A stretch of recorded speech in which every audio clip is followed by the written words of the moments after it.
Hello, everyone, and welcome back to the Burning Rover podcast. I'm Jake Scarborough, joined by my co host, Brendan Reed, and we are joined today by our special guest, Dennis Hirtz, the owner of the newest team announced to the NASCAR Cup Series. Dennis, how are you doing today?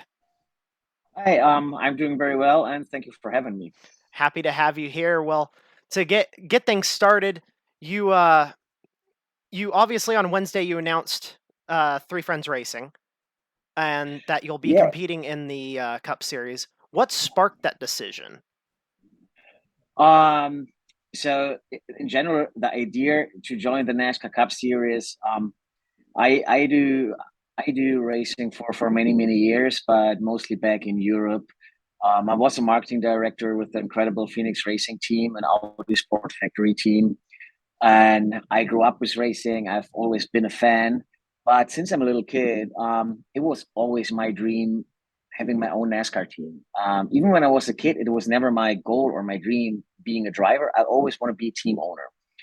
Um, so at a certain point, I decided to work more independent in German, also with other manufacturers, with other drivers. But then I had in mind like NASCAR, it's your dream. It's your favorite racing series. Your heroes are racing there. So why not giving it a try? So I got together with some good friends and we decided, okay, let's give it a try. Let's start off with this and start with the preparations.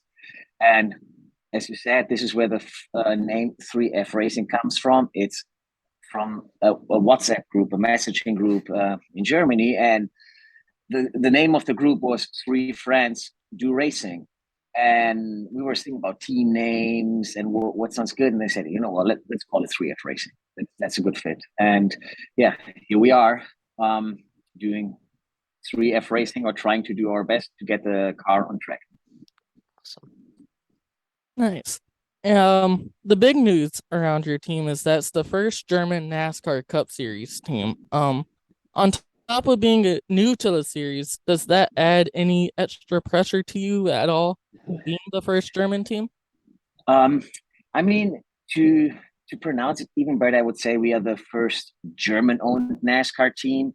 So it is not that we're gonna come with 20 German people over to the USA and saying, "Okay, come on, let's do it. We try to build a car or whatever." So the management is German, the PR is German, but we will team up with a technical alliance with a well-known team to help us to enter the series the proper way and making sure having a competitive car. Um, I don't know if it's more pressure being the first German owned or first German NASCAR team. I think the pressure is it's the same for every team in the series. For any new team, I think every team has the goal racing as successful as possible, and that is for sure also our goal. But I haven't thought about the pressure that much right now. Maybe ask me after the first race or during the first race. Then ask me how the pressure is. So I may be with a red hat and pretty nervous. Well, something that you previously mentioned that a lot of NASCAR fans, when they heard the announcement, that they are unaware of is that you kind of got your start with racing with GT and touring car. So how do you think that background will incorporate into the NASCAR world or help out? Um, I mean, as I'm coming from the managing side, from a marketing side, I'm in many ways surprised how racing is similar everywhere in the world.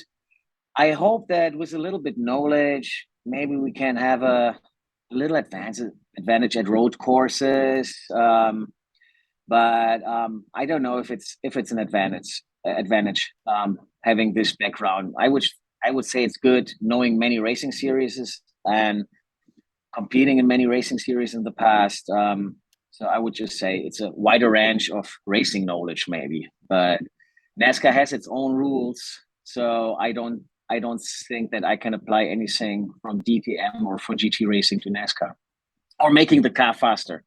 Maybe I can find out during this season or next season, but um, I would say NASCAR has its own rules, um, and that we have to apply to. Yeah. Thursday, it was announced by your driver, Christopher Tate, that he will be pursuing his ARCA Series debut and possibly some truck starts. Having him as a driver, what does that bring to the table as a young driver, young talent? I mean, let me start with that. So, since I do racing, or especially also during the last years in Europe, for me it was always important developing drivers. And so, the main focus for sure right now is getting the cup team on track. But we would really like to start a development program for young drivers, maybe also adding a young German driver to the squad with a GT background or whatever. But pretty much having our own development program, and maybe we are able to get one day one of those guys in a cup car. And I think Christopher Tate is a fantastic guy. He also became a good friend of mine. I like his background, as he is also an active Marine, what I think is like really, really cool and really stunning. Uh, um, and doing with him ARCA and pursuing his like goal, entering the truck series at one point would be great, making it happen together. So I think we might run this year also some late model races with Christopher and another driver together to get this development program starting. Well, you said that NASCAR was your childhood, like your dream was to get a team in NASCAR. Your heroes are there. So what is it that intrigued you about NASCAR? Um, I mean, I've always been pretty big in U.S. sports. I'm a big baseball fan. I'm a big hockey fan. I used to play minor league hockey back home in Germany. And so NASCAR for sure, also a typical US American sport. It always attracted me. I like the oval races. I like this pack racing. I like the drafting. I always liked that the racing was so tough that sometimes some drivers were pushing each other after the races, and nobody is shy showing emotions and feelings. I really have to say, I always like the manufacturers racing in NASCAR, as I'm a big US car guy. Even back home in Germany, I'm driving US American cars, um, by Chevrolet. And so that is definitely something what always attracted me about NASCAR. Also, that the races are like in the prime time, packed stands, and you even see it now. Go to Daytona for fun, go to a Charlotte race or Martinsville. The stands are packed. And then I think the big difference is, and mostly in European racing, the fans are fans from the manufacturers. Um, but in NASCAR, you still have like this real heroes, people there supporting Chase Elliott, Austin Dillon, Tyler Reddick. Those fans are running around with fan gear, with caps. And I like that the fans in NASCAR are so passionate about the drivers, how New York Rangers fans are passionate about the New York Rangers. And I don't know this in that kind of way from Germany. For sure, there is a great and amazing fan base, especially at the long endurance races like 24 Hours of Nürburgring, 24 Hours of Spa. But this fandom, what NASCAR has, it's incredible. It's amazing. The goosebumps even I'm still getting if I'm in the stands. Those cars are accelerating. Um, it amazes me. We heard from Bob Pockris that you plan on having the team full time by 2024. Is that the end goal with the team, or is there more beyond that? I mean, the ultimate goal for the team, you can guess, it's sport. So for sure, at one day, I hopefully can score a NASCAR win. So this is, I would say, the ultimate goal of 3F Racing. But for now, yes, we want to run full time in 2024 for sure. Depending on the charter situation, depending on for what price the charters are going by then. But this is definitely the goal, running full time in 24. So if everything works perfect, we would like to do the last 5 races this season, expanding to 10 to 12 races next year, and then giving it a shot doing it full time in 24. Nice. And to mix in a personal question, you said earlier that you used to play goalie in Germany Yes. for hockey. Yes. So, Yes. what is it about hockey that is special to you, like motorsports are? Oh, I mean, I think what we can say, hockey is like NASCAR, a contact sport. What I, in general, like about sport, if you have contact sports, and I would say this is like pretty similar. It's also racing and hockey. It's both team sports, so it's not only a driver who's winning the race. it's really the team that is winning the race. You need to have a pit crew, you need to have good mechanics, you need to have the great driver. And it's the same in hockey. You need to have a great goaltender, you need to have a solid defense, you need to have scoring.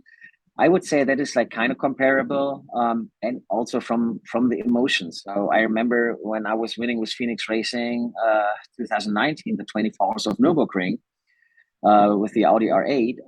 The emotions I felt there was like pretty similar, when winning back in 2010 a championship in Germany.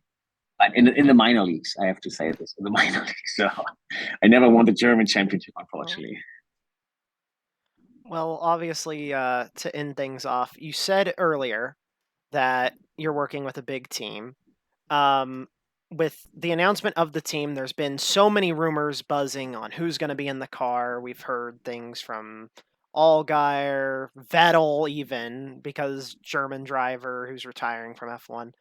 So, is there anything that you're allowed to say yet?